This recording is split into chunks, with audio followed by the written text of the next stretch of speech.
Buenas, ¿cómo andan? Espero que se encuentren bien.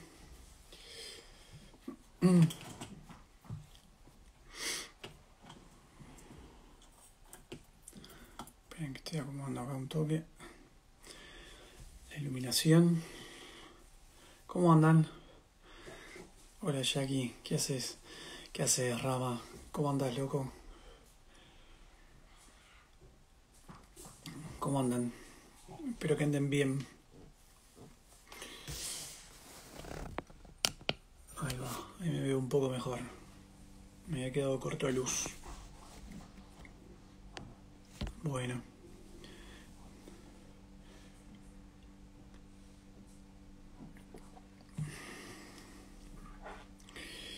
¿cómo andan? ¿Cómo los trata el final de la semana? Bueno, mejor, Rama, a remarla.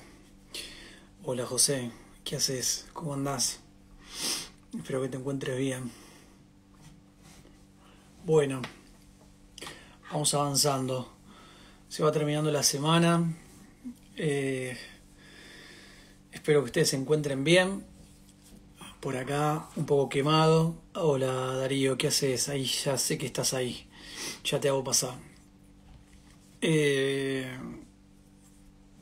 Llegamos a la tertulia número 52.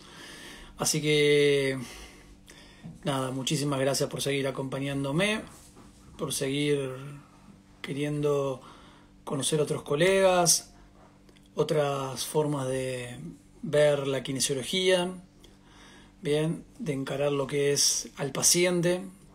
Bueno, y es una forma de poder crecer entre todos.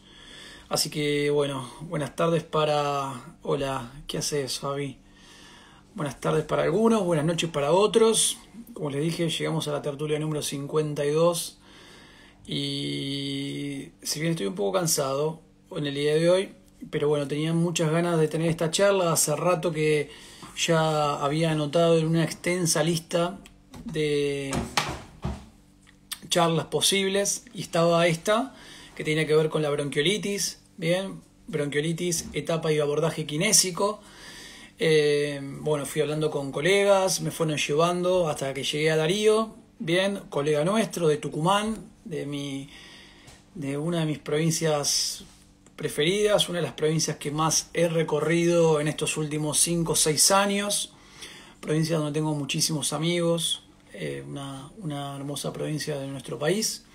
Así que bueno, hoy vamos a estar hablando con el kinesiólogo Darío Anse. Él trabaja en el Instituto de Maternidad Nuestra Señora de la Mercedes en Tucumán. Él trabaja en la unidad de cuidados intensivos de neonato, bien, y unidad de terapia intensiva neonatal también. Así que bueno, justo mi idea era poder estar en esta charla justo en este periodo del año, porque bueno, como por ahí muchos sabrán, todos los años, para esta misma época, para esta misma temporada del año, hay un montón de campañas, bien, mismo entramos en un periodo, ¿sí? En el cual vamos sumando a campañas hacia la bronquiolitis, ¿bien? Así que bueno, vamos a poder llamarlo a Darío a ver si lo podemos sumar.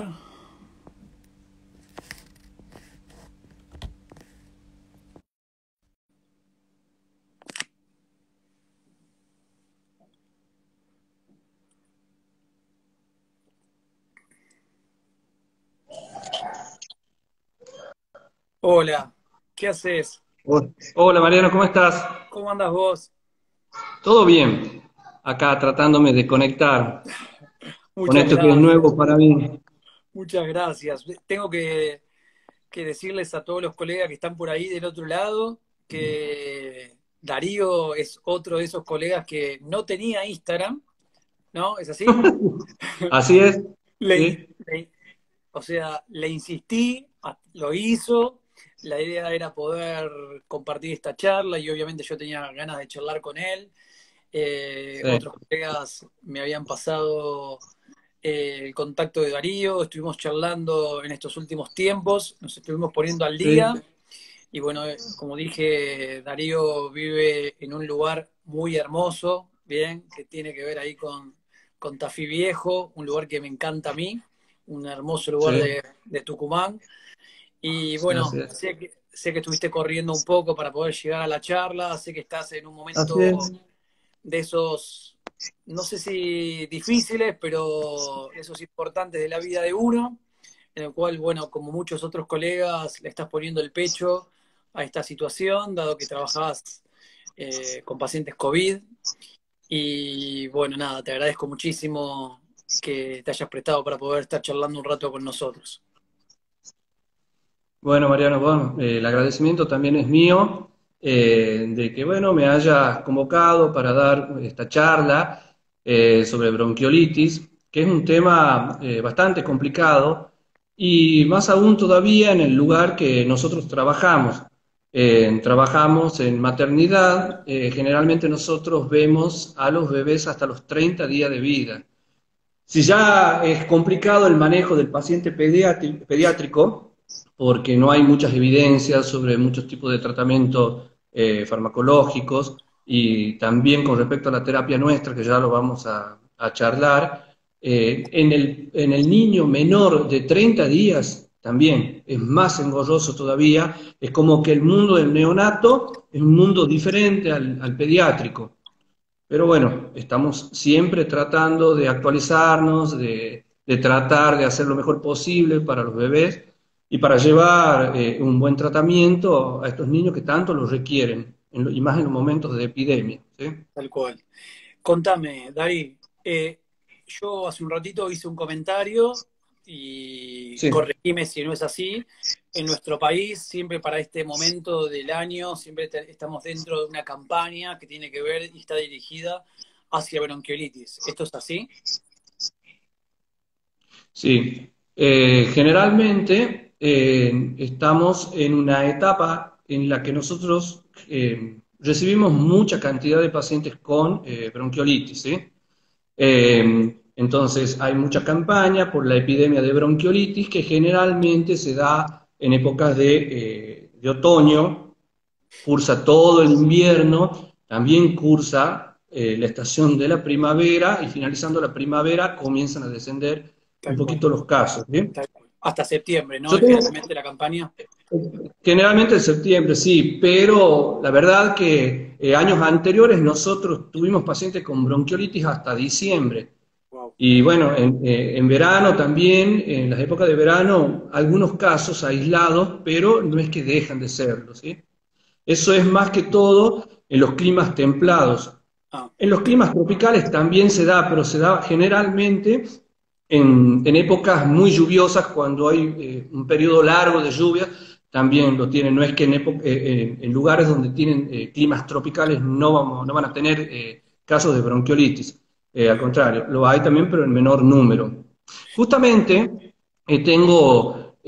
bueno, eso lo iba a hablar, pero ya que estamos, lo podría establecer, que son datos epidemiológicos tal en los cual. cuales nuestro equipo se encarga muchas veces de llevar este tipo de datos hacia el Ministerio de Salud Pública.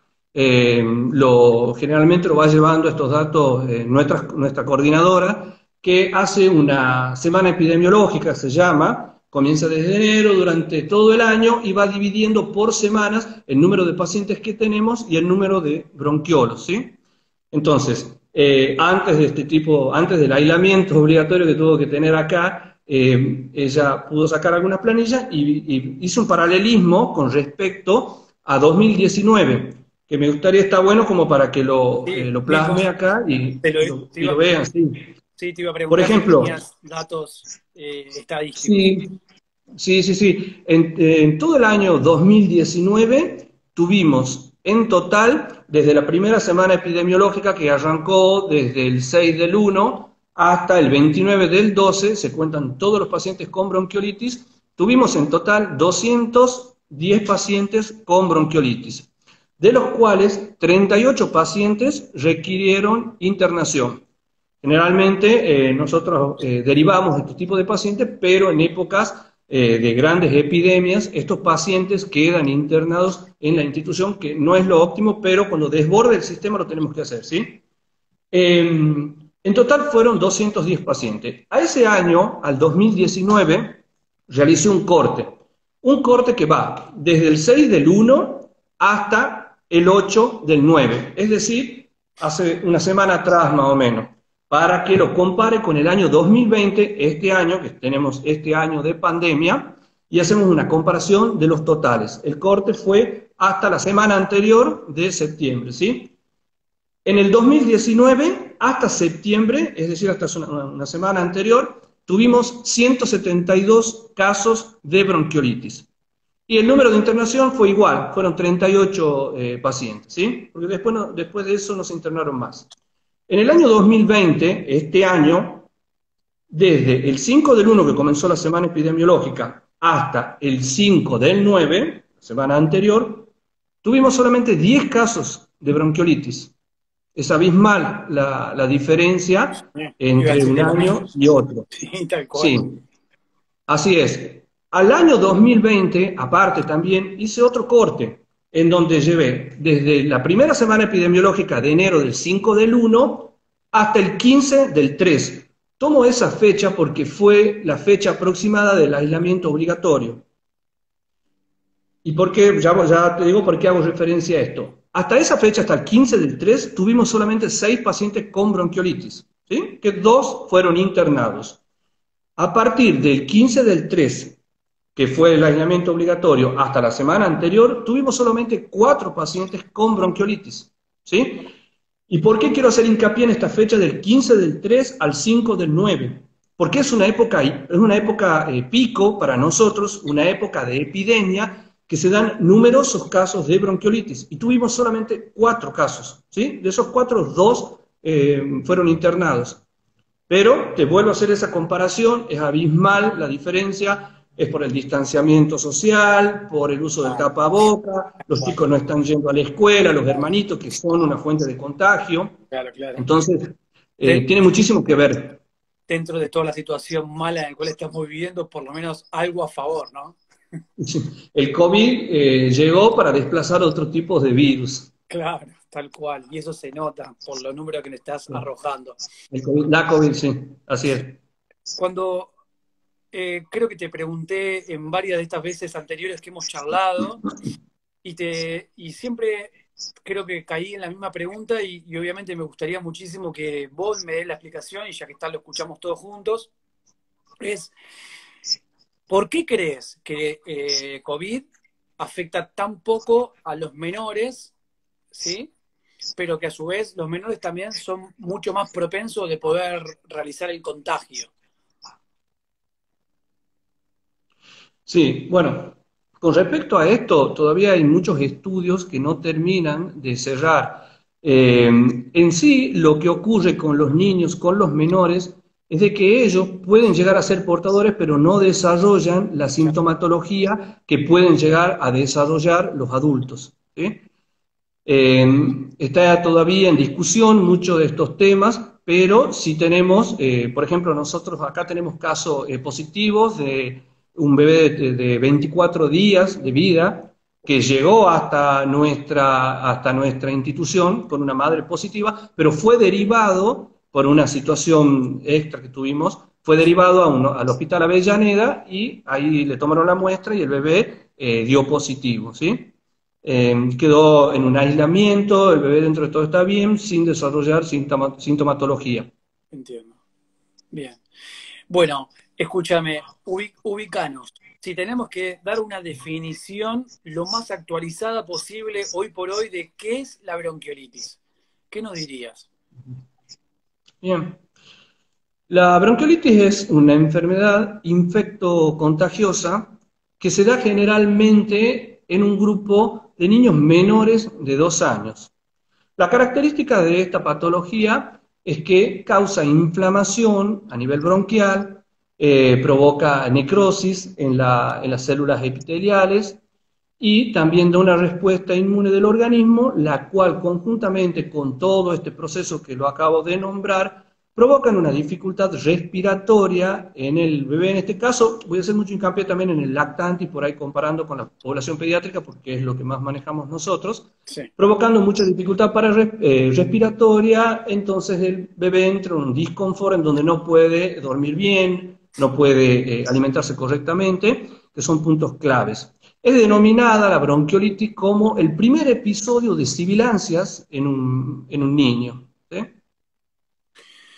Eh, Cada vez que escucho hablar de bronquiolitis, siempre pienso, ¿por qué se utilizan esos parámetros de edad en el neo? O sea, hasta aproximadamente 2 años. ¿Por qué utilizan Sí. esos parámetros y no extender un poco más hasta los 3 o hasta los 4 o desarrollando dentro del periodo de desarrollo, valga la redundancia? Bien. Buena la pregunta. Para esto, a mí me gustaría hacer un pequeño recorrido por la vía aérea del bebé, del Obvio, lactante, genial, como sí. para acordarnos de algo. Comenzando con vías aéreas superiores, nosotros tenemos que las fosas nasales de los bebés son más pequeñas. Después la mucosa está poco vascularizada, porque está todo en un proceso de desarrollo. Al estar poco vascularizada, no tiene tanta temperatura el aire que ingresa a la nariz, ¿sí?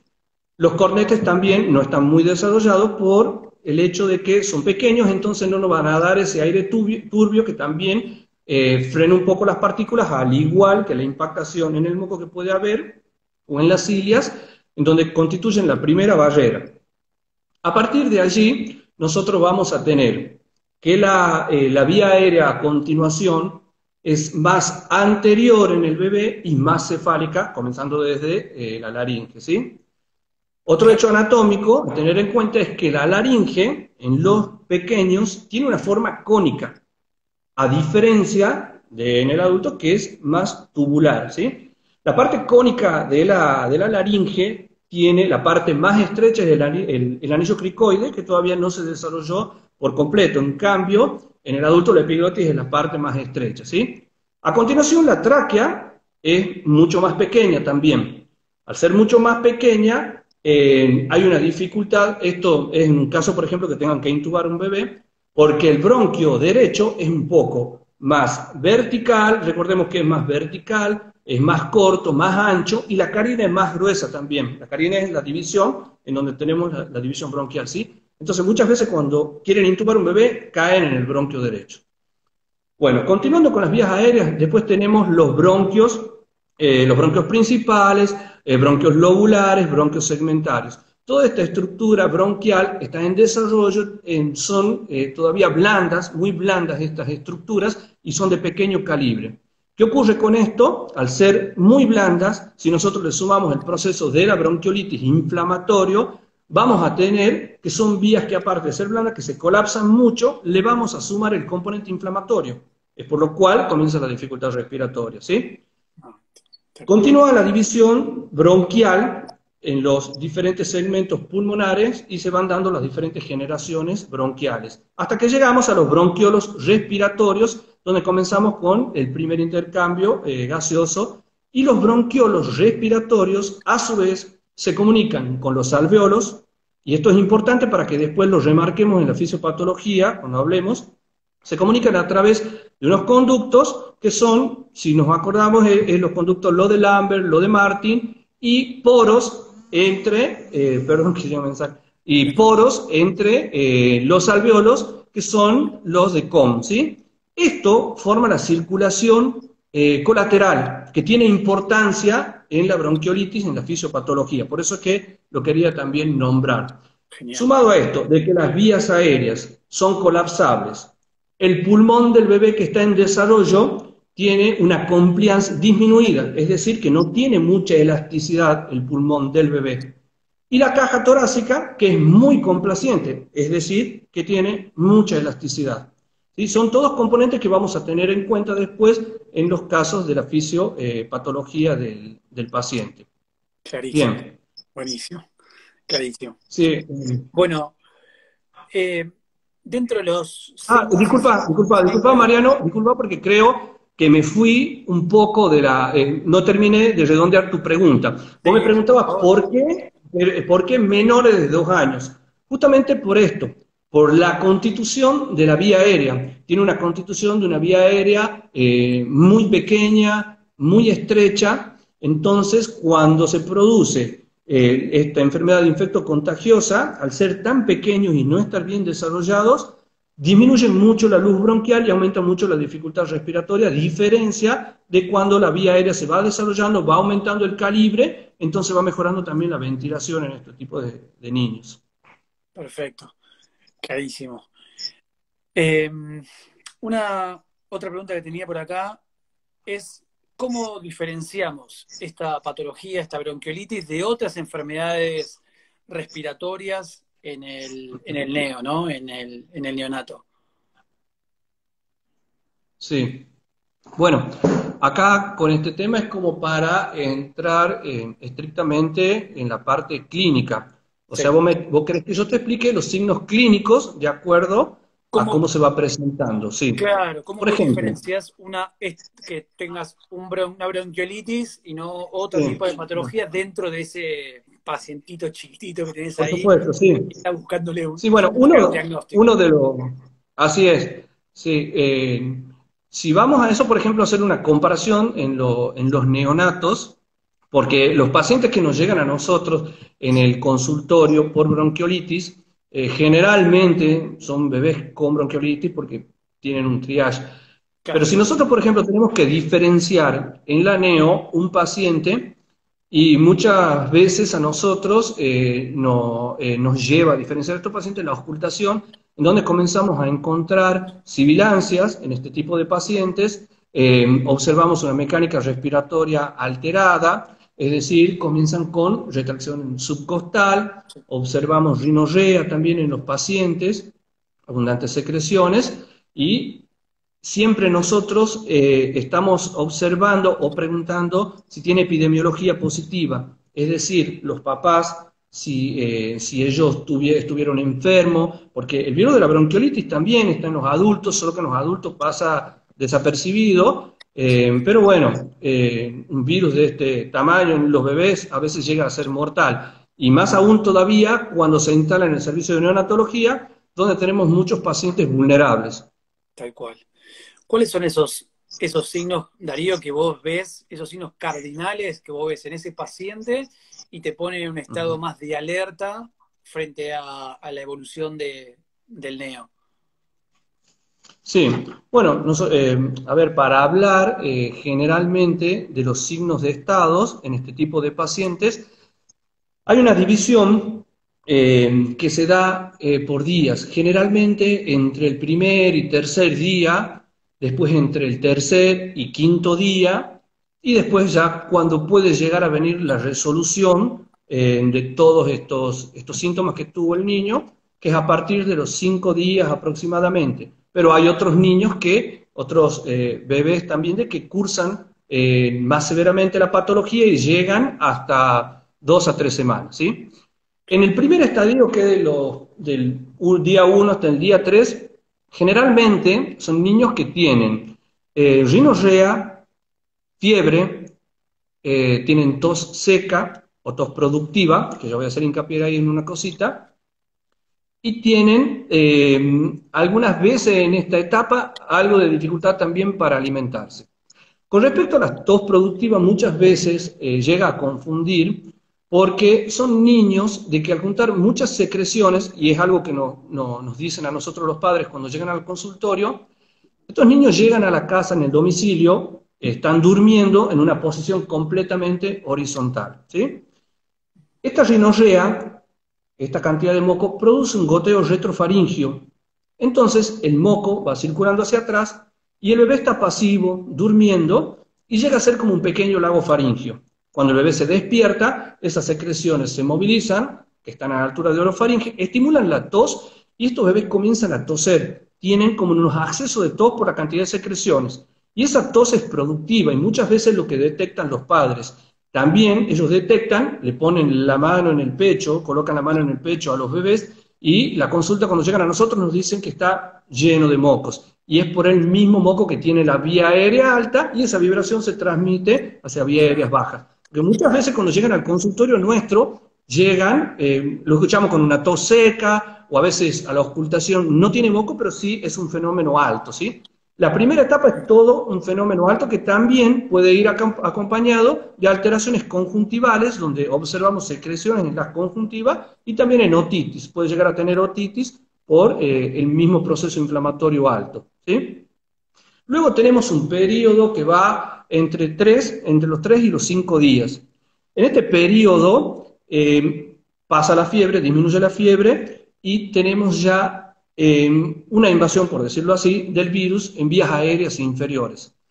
En vías aéreas inferiores, nosotros lo que vamos a comenzar a observar en la clínica, vamos a ver ya una pequeña, comienza con pequeña retracción subcostal, ya la auscultación, vamos a tener sibilancias, vamos a tener estertores, las sibilancias pueden ser polifónicas, difusas en ambos campos pulmonares, y puede tener una progresión de la patología, que lo podemos llegar a encontrar también, en donde aparece mayor dificultad respiratoria, donde se puede observar ya tiraje intercostal, supraesternal, pueden tener aleteo nasal estos bebés, y muchas veces, cuando llegan en esta etapa, hay veces que nosotros escuchamos las sibilancias audibles sin estetoscopio.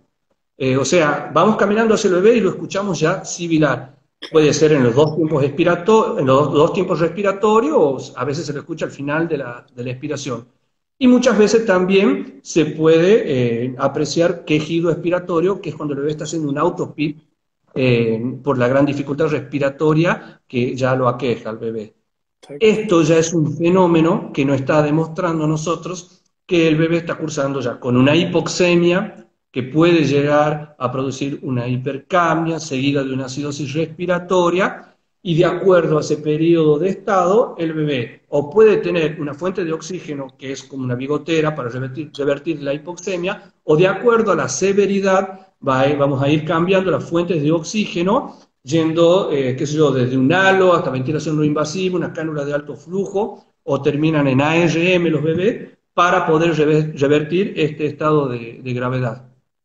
Clarísimo. Seguido de esto, ya tenemos el periodo ya de resolución, en donde los bebés comienzan a corregir la hipoxemia, que es alrededor. Yo planteé un escenario de un bebé grave y también uno moderado. El moderado, cuando se va corrigiendo la hipoxemia, luego va corrigiéndolo a partir del quinto, sexto día. Y bueno, a partir de ahí el bebé ya tiene que comenzar a ser evaluado para una alta.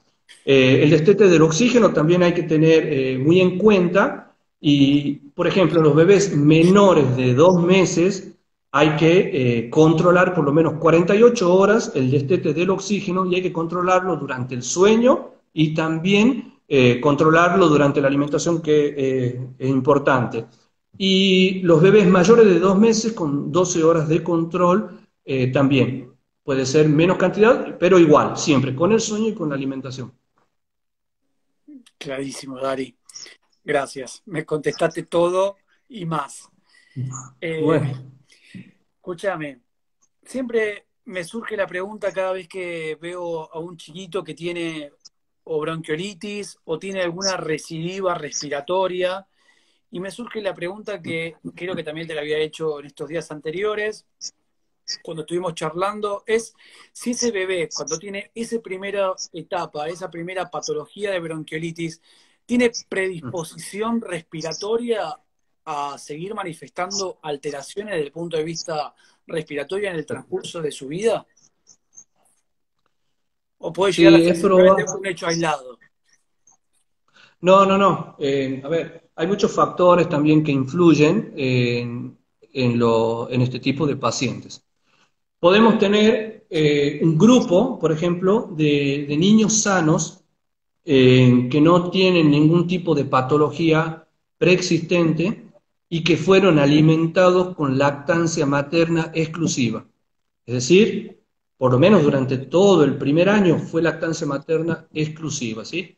Estos niños, cuando se infectan con el virus de la bronquiolitis, tienen una tendencia menor a desarrollar una patología severa y posteriormente a tener algún tipo de recidiva o algún tipo, qué sé yo, de algún tipo de otro tipo de patología que pueda afectar su árbol bronquial. Ahora, Claro. cuando hablamos de pacientes que tienen una patología de base preexistente, no, fueron, por ejemplo, prematuros, o niños de que no tuvieron lactancia materna exclusiva, fue con, no sé, una lactancia artificial, o tuvieron alternancia entre una lactancia artificial y una lactancia materna, no tienen la misma resolución en la patología, ¿sí? Pero muchos de estos pacientes también pueden llegar a infectarse posteriormente, que es lo que conocemos como SBOR, Claro. que es el síndrome bronquial obstructivo recidivante, Sí, tal cual. y también tiene mucho que ver, a ver, vamos a hablar de Tucumán. Tucumán es una provincia muy chiquita, densamente poblada, y tiene un nivel de polución grandísimo, grandísimo, ¿sí? Entonces, eso también influye mucho posterior a los niños cuando van saliendo de este tipo de patologías, ¿sí?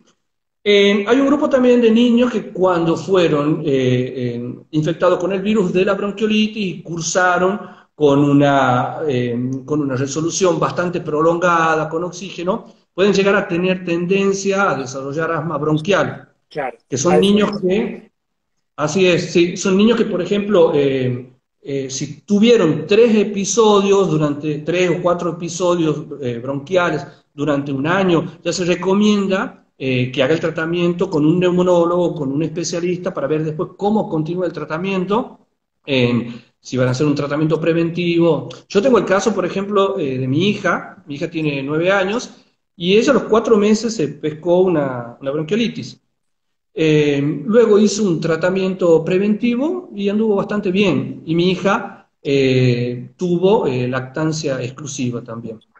Ok. Así que muy bien. Y es muy recomendable para estos chicos, a posterior, cuando sean, que se lo recomendamos a los padres, el tema del ejercicio, la actividad física. La actividad física, como todos sabemos nosotros, eh, eleva muchísimo el sistema inmunológico, Tal cual.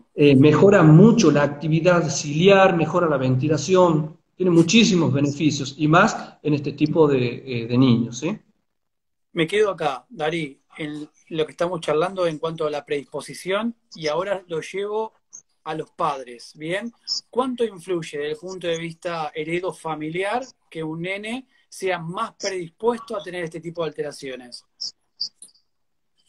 Disculpa, no escuché bien la parte anterior, o sea, lo llevamos a la parte de los padres, De los ¿sí? papás, sí. Por ejemplo, tenés Sí. un papá que tiene componente o tiene algún factor respiratorio, ¿bien? ¿Cuánto influye de que ese paciente haga esa recidiva o haga esas patologías a repetición o tenga mayor predisposición a tener una recidiva desde el punto de vista de bronquiolitis? Bien, sí, no había escuchado bien, perdón. No, no hay problema, No, buenísimo. influye bastante cuando detectamos nosotros, por ejemplo, familiares que tienen patologías pulmonares crónicas. Son niños que pueden llegar a tener tendencia a infectarse demasiado. Otra cosa, otro tema acá fundamental, es el tabaquismo, porque muchísima gente, cuando llegan al consultorio, a veces es impresionante que sentimos el olor del cigarrillo en la ropa de la madre, de los padres.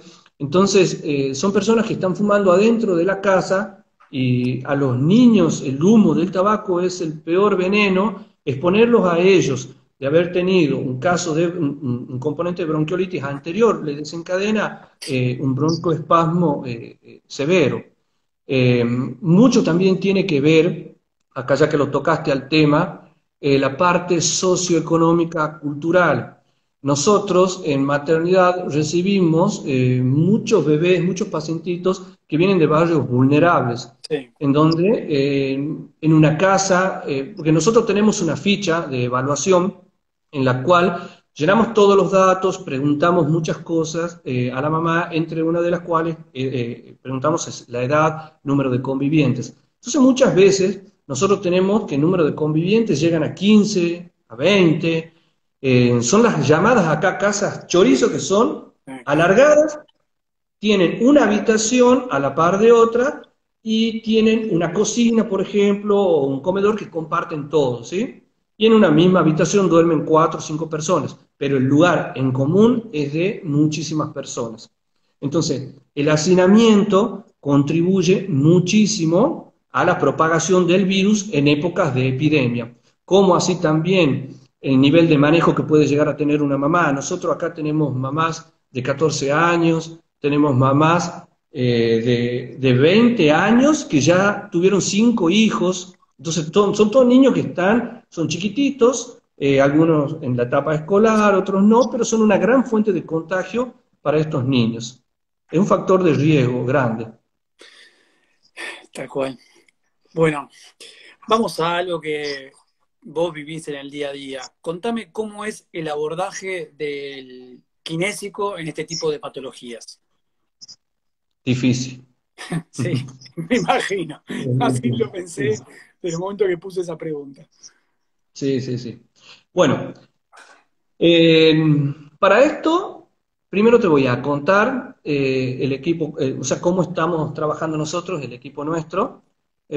Somos en este momento 12 kinesiólogos que estamos a cargo de una coordinadora, que es una colega, y tenemos 3 personas, 3 colegas más que son refuerzos. Generalmente tenemos los refuerzos nosotros en campaña de invierno. Claro, tal cual, sí. Bueno, tenemos el servicio de neonatología, donde nos desempeñamos, también vemos pacientes en la terapia de adultos, en los pisos, y tenemos lo que llamamos la CIA, SIA, Sala de Internación Abreviada, ¿sí? En esta sala de internación abreviada nosotros contamos con un enfermero que está en forma permanente y contamos con una médica a la cual nosotros hacemos la interconsulta, porque ella no está en forma permanente, ella está en un piso, pero cuando tenemos, por ejemplo, el ingreso de un paciente, la primera consulta, tiene que ser evaluado por la médica decide si realiza kinesioterapia respiratoria, lo hago así para que ya lo vamos a charlar bien al tema este, y de acuerdo a eso nosotros hacemos el abordaje del paciente, ¿sí? Entiendo. Contamos en nuestro consultorio con bocas de vacío, bocas de oxígeno, bocas de aire comprimido, tenemos saturómetros. Un hecho a tener en cuenta es que tenemos saturómetros que a veces es controversial el tema este de la saturometría en los bebés con bronquiolitis. Esto lo escuché también el año pasado en el Congreso en el Nacional de Neonatología, que muchas veces no querían tenerlo como, o sea, era para resguardar el tema de la saturación por el hecho de que no era muy fidedigna, estaba muy sesgada la saturación de acuerdo a la aparatología que se manejaba en cada institución y de acuerdo a la persona que lo tomaba. Bueno, nosotros en nuestro consultorio contamos con tecnología máximo, que son saturómetros de una alta fidelidad y que a nosotros nos sirven muchísimo. Bien, supongamos que la doctora nos deriva a nosotros para que veamos el paciente, ¿sí? Nosotros lo que hacemos con estos pacientes, y acá podemos ingresar en el tratamiento para comprenderlo mejor, ¿sí? Porque nosotros vamos a tener en el tratamiento de los bebés con bronquiolitis un tratamiento de sostén o soporte, que se llama, y un tratamiento de tipo farmacológico. Hay muchos tratamientos, más que todo voy para la parte farmacológica. Hay una gran controversia con respecto a muchos de este tipo de tratamiento, que muchos sabemos también, controversias de que no se lo pueden utilizar, sin embargo sí se lo utilizan en muchas instituciones, en la nuestra por ejemplo algunos se utilizan, y quizás muchos colegas que están escuchando también lo sabrán, porque yo lo que estuve buscando, lo último que vi fue una guía actualizada del 2019 del Garrahan, pero bueno, eso coincide con el PROACI también, que es lo de la actualización kinésica, con lo de la SATI, ¿sí? Una vez que bueno, y tenemos el tratamiento de sostén. El tratamiento de sostén hoy es el tratamiento más importante. Dentro del tratamiento de sostén, nosotros lo que tenemos que hacer es posicionar, a esto se refiere el tratamiento de sostén sacado de las guías. Posicionar en el decúbito dorsal con la cabecera elevada. La hidratación del bebé. La hidratación tiene que tener los aportes necesarios y no sobrehidratarlos a los bebés, ¿sí? La alimentación. Es fundamental la alimentación en estos bebés, y más de lo que hablamos recién con la lactancia materna, porque cuanto mayor es la alimentación de este bebé durante este periodo, también va de la mano con la hidratación. Mejor estará hidratado este bebé. Si nos vamos a medio interno, esto va a provocar que las secreciones sean menos viscosas. Al ser menos viscosas, se van a impactar menos en el árbol bronquial y vamos a tener quizás menor número de atelectasia o menor dificultad para respirar en nuestros bebés, ¿sí? Genial. Por eso quería aclarar estos puntitos para que cuando vea el abordaje nuestro, en dónde vamos a estar incidiendo, ¿sí? Bueno, nosotros tenemos el bebé, nos derivan. Lo que hacemos nosotros es evaluamos mucho la función respiratoria de este bebé y lo que hacemos generalmente actuamos sobre la permeabilización de la vía aérea superior. ¿Para qué? Nosotros permeabilizando vías aéreas superiores ya tenemos que es un bebé que va a comenzar a alimentarse. Otro hecho anatómico, que quizás me lo pasé por alto recién cuando hablaba de la vía aérea alta que incide acá, es que los bebés tienen la lengua muy grande en comparación a la cavidad orofaringia. ¿Qué es lo que hace esto? De que los bebés sean respiradores nasales. Es decir, que en los periodos de rinorrea, al ser respiradores exclusivos nasales, no pueden respirar. Al no poder respirar bien por la naricita, imagínate cuando se están alimentando. En el momento de la alimentación no pueden coordinar la succión con la respiración y dejan de alimentarse, ¿sí? Claro. Entonces, nosotros, permeabilizando vías aéreas por medio de unas duchitas nasales con solución fisiológica, y aspiramos estos niños con sondas, generalmente son sondas K33, sondas siliconadas, sondas finitas, ingresamos hasta el rinofaringe generalmente, y aspiramos todas las secreciones que tienen en vías aéreas altas. Una vez que permeabilizamos, evaluamos nuevamente al bebé, invitamos a la madre a que alce a su bebé, porque acá estamos actuando sobre otro tratamiento de sostén, el posicionamiento, la contención de estos bebés. Son bebés que están muy irritables. Al estar contenidos, nosotros evaluamos la permeabilización de la vía aérea por medio de la saturación, ¿sí? Si es un bebé que está saturando bastante bien después de haber despejado toda su vía aérea en el momento de la alimentación, vamos a tener que es un bebé que probablemente tendrá un tratamiento ambulatorio, ¿sí? Ese tratamiento ambulatorio se lo recita nuevamente a este niño, al consultorio nuestro, para ser evaluado por un tiempo de unas 3 o 4 sesiones, en la cual la doctora vuelve a evaluarlo y vamos a evaluar en forma conjunta ahí el alta del pacientito. Clarísimo. Dari, mientras que hablabas, pensé tres cosas y que me acuerdo allá a lo lejos cuando estuve en el Casa Cuna, muchos de los papás te lo preguntaban, ¿bien? Uno era nebulización sí, nebulización no, o cuándo la nebulización. Primera pregunta que me surgió, que me acuerdo que los padres me la hacían muy seguido esa pregunta. La otra posición que me preguntaban es, ¿realmente la posición de drenaje sirve y en qué momento? Y la tercera pregunta que me acuerdo que siempre me hacían era, ¿por qué hoy por hoy se administra el corticoide, ¿sí?, como algo común dentro de este tipo de tratamiento? Y antes, obviamente, se le tenía tanto resquemor a poder indicarlo. Te tiré tres preguntas que me quedaron acá mientras que te escuchaba hablar en base al tratamiento kinésico. Sí, sí, sí. Bueno, a ver, digamos, las preguntas en un tratamiento netamente médico, el primero y el tercero, y digamos, el de drenaje postural va más para nosotros. Bueno, con respecto a las nebulizaciones, nosotros en la CIA, en el consultorio nuestro, no nebulizamos a ningún bebé, no nebulizamos a nadie. Sí se les administra beta 2, que eso después quizá lo podemos llegar a charlar, porque está muy controvertido el uso del beta 2, así es, pero nosotros no nebulizamos. No nebulizamos porque, primero, son bebés irritables. Al nebulizar estamos actuando sobre vía aérea alta solamente, entonces lo tenemos 10 minutos nebulizando, un bebé irritable que llora. Entonces lo mejor para nosotros es hacer el tratamiento como te lo nombré anteriormente, con la permeabilización de la vía aérea, que es un tratamiento de sostén, y a nosotros lo vemos muy reflejado en la alimentación. Una vez que desobstruimos vía aérea, nosotros estamos Espectacular. logrando otro objetivo en el tratamiento de sostén, que es que el bebé se pueda comenzar a alimentar. Y una vez que se alimente, va a comenzar a dormir mejor también, ¿sí? Y ahí Entiendo. va mejorando la resolución. Tremendo. Nebulización, no, y menos todavía con solución fisiológica sola. Sí.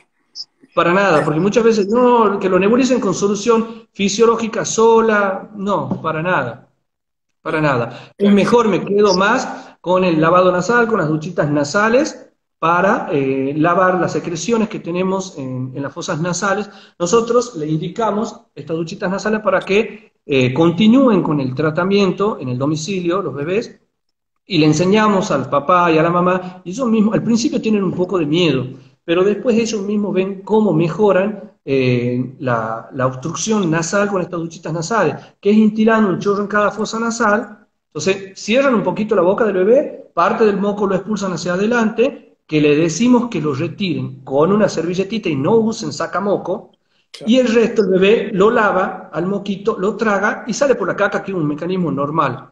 Ok. Una referencia importante con el tema del sacamoco, porque hay muchos pediatras que lo siguen indicando a sacamoco. Nosotros vimos mucho en los bebés, cuando llegan a nuestro consultorio, que no lo hablamos mucho, es el tema del cornaje. Muchos bebés llegan con cornaje nasal y observamos las fosas nasales edematizadas.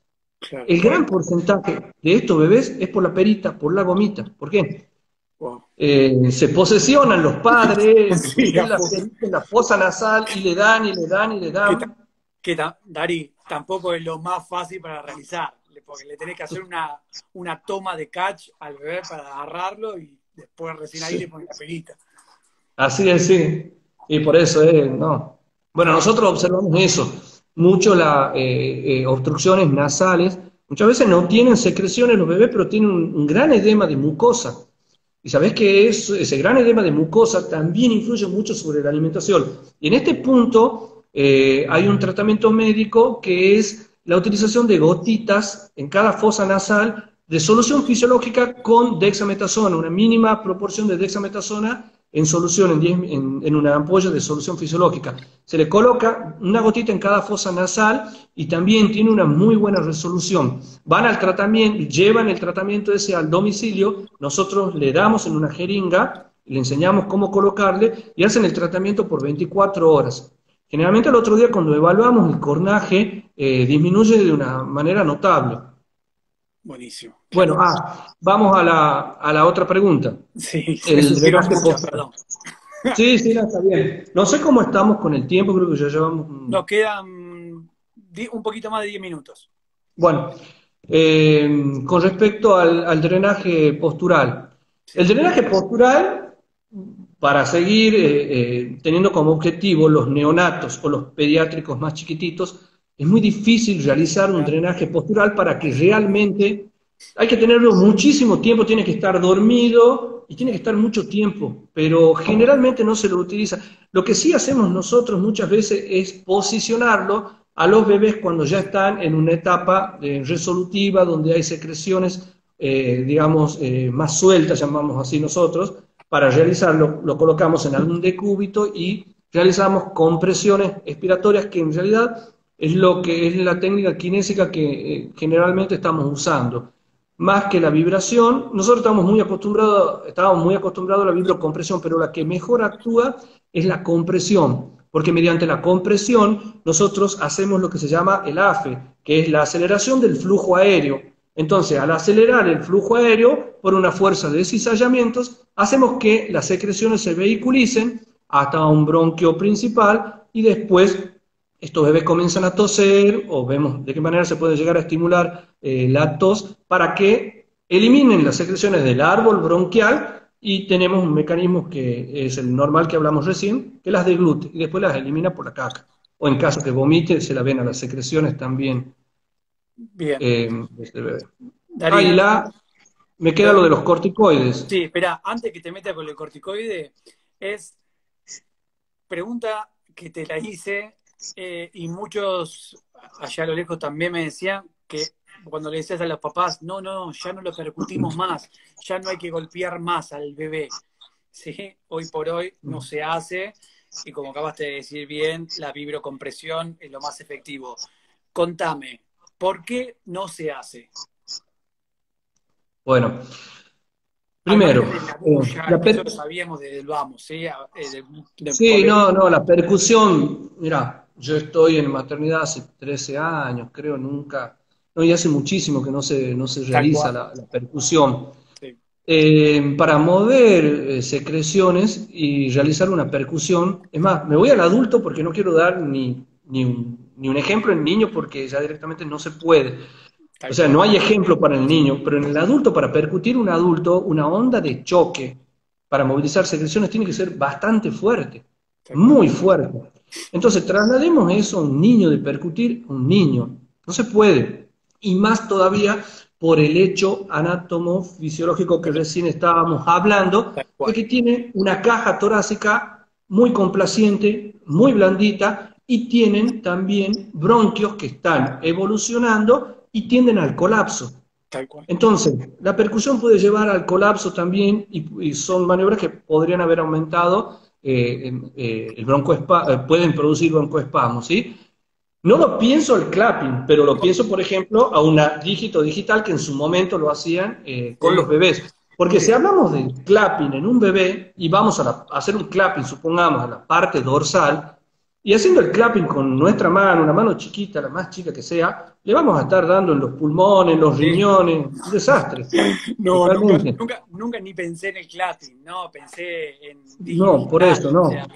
No, no, bueno, eso, dígito igual a dígito haciendo algo dígito digital, es perder claro, el tiempo porque no se logra la movilización de las bien, secreciones. genial. Y va, mira, aparte, justo lo vi también en una guía, te hago un comentario. Hay un estudio hecho por la Cochrane, pero es en el año 2006, es un poco ya bastante viejito, pero hay muy pocos estudios publicados. En este estudio, que es un meta-análisis, había tres tipos de estudios aleatorizados en los cuales se tomó bebés hospitalizados en la fase aguda de la bronquiolitis menores de 2 meses. Un grupo fue tratado con kinesioterapia respiratoria, con maniobras de vibración y percusión, versus el otro grupo que no se le hacía absolutamente nada. El resultado fue de que no hubo diferencia entre el grupo que no se le hizo nada y el grupo que recibió la terapia Ah, respiratoria. wow, No disminuyó el día de internación, no disminuyó el aporte de oxígeno que se le estaba haciendo, no, la fuente de oxígeno no iba en disminución de acuerdo a una terapia o la otra, es decir, que no tenía ningún tipo de utilidad. Y hablamos en el año 2006, quizá le estaban haciendo clapping a los bebés dígito digital. Así que bueno, no sé, es un tema bastante engorroso, pero a ver, yo creo que en la bronquiolitis, más que todo nosotros, en la etapa aguda, creo que sí podemos actuar. Soy convencido que podemos actuar y es por lo que recién lo reflejaba en el hecho de que tenemos que actuar evaluando la función respiratoria de los pacientes y actuando de esta manera, permeabilizando vías aéreas para tener el objetivo de un tratamiento de sostén, que hoy en día el tratamiento de sostén es el más importante, como te lo nombré recién, bien, que junto con el tratamiento farmacológico, dentro del tratamiento farmacológico, el tratamiento que mejor resolución tiene, o sea, que es el más indicado, es el oxígeno. ¿Sí? El sí. oxígeno es lo único que se le puede administrar que tiene beneficios y es el que revierte la hipoxemia en los casos moderados por medio de una bigotera, que después, de acuerdo a la evolución clínica o al estadio de la bronquiolitis, va a necesitar otro tipo de requerimientos de oxígeno, otro tipo de fase, pero se va evaluando y se lo va viendo. Acá te preguntan, Dari, eh, sobre el estímulo de la tos con el reflejo laríngeo, si está indicado, si lo haces, si lo llevas adelante, si ya no se hace. Mira, generalmente nosotros, cuando estamos viendo los bebés, movilizamos las secreciones. Cuando las secreciones se van movilizando y hacemos las maniobras de AFE de flujo expiratorio, los bebés comienzan a toser. comienzan a toser por sí solos, lo van movilizando. Claro, Se siempre hay que estar trata, a estímulo. ver, sí, hay que tratar de utilizar ese tipo de estímulo, ¿sí?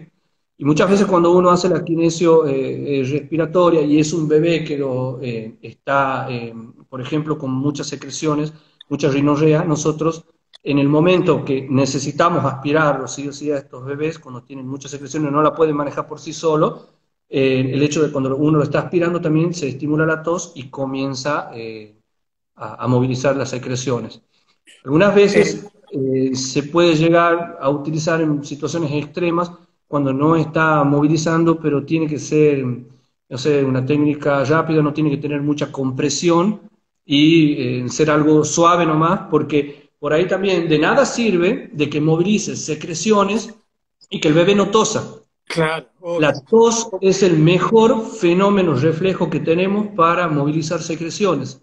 Entonces, en este caso, si un bebé no tose, todo el moco que movilizamos se reorganiza y bueno, no lo sacamos de la vía aérea, que es el objetivo nuestro.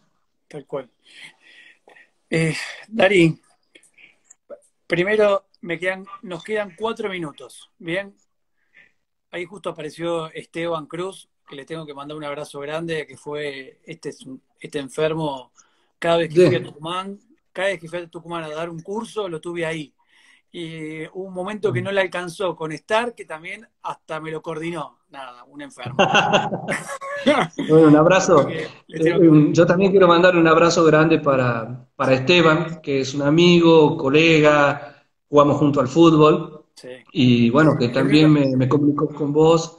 Y el también único a colegas. ¿Cómo? El problema es que es hincha de River. Eso es el problema. No, yo también, yo también, Bueno, yo bueno, dos también. problemas, dos problemas. Hay muchos colegas acá en Tucumán que los invité, que trabajamos juntos, que ellos también están en la charla, están escuchando, y la verdad que son Les grandes mando un abrazo personas. grande. Sí, mi familia también, mi familia está escuchando, están mis viejos, mis hermanos, todo, tengo una hermosa platea. Bueno, me alegro Eh, mucho, les y mando un mi abrazo grande a esposa, todos. sí, mi esposa Espero. también que me apoya en todo esto y lo tiene atado, mis dos hijos, tengo dos hijos chiquititos que hasta recién estaban dando vueltas por acá. Sabés que Eh, en estos últimos 5 o 7 años, fui los 5 o 7 años seguidos a Tucumán. Este es el sí, primer año que todavía no he ido a Tucumán de estos últimos 7 años. Así que imagínate si no voy a Tucumán. sí. Por el momento te Chicos, diría que no vengas. no, Por el no, momento no. te diría que no vengas porque estamos Tengo hasta... amigos allá, familia amiga también, así que sí, les mando un abrazo grande y nada, quiero que se cuiden mucho. Escúchame, Sí, nos quedan 2 minutos y quiero que me contestes dos preguntas que me quedaron acá. Una era lo de los corticoides, pregunta que me la han hecho un montón de veces y quiero que vos, dentro del conocimiento que tenés, que es muy vasto y muy rico, me contestes. Y lo otro que me hiciste hincapié, que quiero también que me contestes rápidamente, es ¿qué tipo de protección personal están utilizando hoy?